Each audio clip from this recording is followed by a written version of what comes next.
Don't forget your music. Here we go. Ready? 49.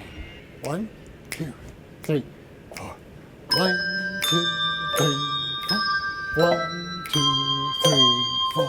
1, 2, 3, 4. 1, 2, 3, 4. I think playing any type of music is just a great brain activity, and on different levels.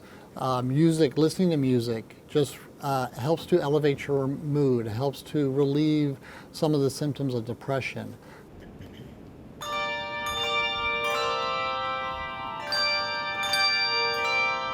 Playing music engages both sides of your brain, because not only are you doing the artistic side, but you also have the dexterity side. And so that's where the name Music to Free came from, is when I am practicing or when I'm playing music, I push out all the other noise in my life, and it just frees my mind to be in the moment and be present to play the music. And with handbells, you have an ensemble of people, so you're fellowshipping in general just by the nature of the instrument. And it's a very social, engaging activity that is so very important, especially for seniors that often live alone, are widows or widowers, and they have limited social interaction at times. So this is an opportunity to come together and do something where you are part of something that's much bigger. My kids started playing handbells at church, and I had an interest in that and was substituting for some of the ringers when they were out, and eventually just joined the adult choir, and I've been playing handbells for almost 20 years. So and the reason I liked handbells for this is we would bring the church handbell choir out here to do a Christmas program for the residents.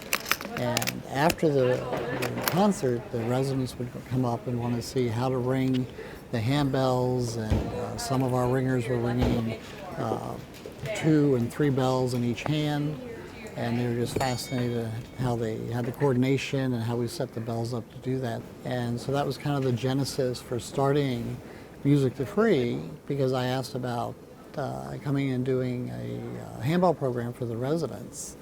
Hey, yeah. Music to Free started in October of 2020, in the middle of the pandemic, and we decided to formulate a formal nonprofit so that we could come and do our teaching programs under the umbrella of that, and also look for donors and sponsors for some of our programs, because we provide the programs at no cost to the residents or the facility. 1, 2, 3, 4. 1, 2, 3, 4. 1, 2, 3. Anyone can ring handbells, in my opinion.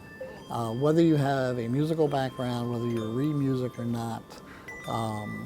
The ladies that are playing here at Reston, 3 years ago, none of them had any musical experience, and none of them had played an instrument. And we started from the very basic, how do you read music, what's a quarter note, what's a half note, and how to ring the handbells. And in 2.5 years, they've been able to progress to the point where they can get a new piece of music, look through it, and play it for the first time and do a good job.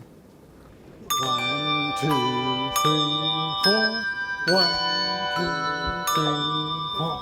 So the ladies that are ringing here at the Fellowship House in Reston range in age from about 72 to 92. Greer Casey Martin. I'm 72 years old. I love playing the handbells. I think I'm doing pretty good. Yeah. My name is Zhong Yin Chen. I am 87 years old. I love handbell. Teacher is very nice. Jane also is very nice. My name is Zheng Hua Gao. I'm 88 years old. I love handbell very much. We have a wonderful teacher and a very wonderful social worker to arrange all the things. I enjoy the lessons and make me active, and life so much beautiful. When we started I learned quickly to group them by their origin of nationality. We have those from China, those from Korea, those from Vietnam. And although English is not their primary language, they all speak it very well and understand it. But when we introduce something new musically or something new, a new technique with the handbells, having them grouped together by their nationality, they break off in their own little subgroups and just talk about it, and whoever has the best concept or of the idea explains it to the rest of them. And so as soon as we introduce something new, you'll hear people going off in Chinese, people in Korean, people in Vietnamese, and then we have some others from other countries, and they just all work together, and then it all comes together in the end. It's a very controlled movement, so even those that have limited mobility or they might have use of only one hand, they can still ring handbells and be part of an ensemble. You don't need the dexterity you do for playing piano, playing clarinet, a violin, cello. So it's very accessible, and the bells are light. The higher pitched bells are light, so you don't have to worry about injuring yourself. Our movement is a very controlled movement, and that's why it's so accessible to seniors, and it's just a total brain workout learning how to play a musical instrument. It's up to the individual. Trevor, who did the solo at our Christmas concert, I think has been ringing for almost 40 years. And he has rung with various church choirs around the country where he's lived. He's rung with different community groups that are typically advanced handbell ringers, like Bronze Unlimited. So he does have a lot of experience. But it just comes down to your drive and your willingness to practice.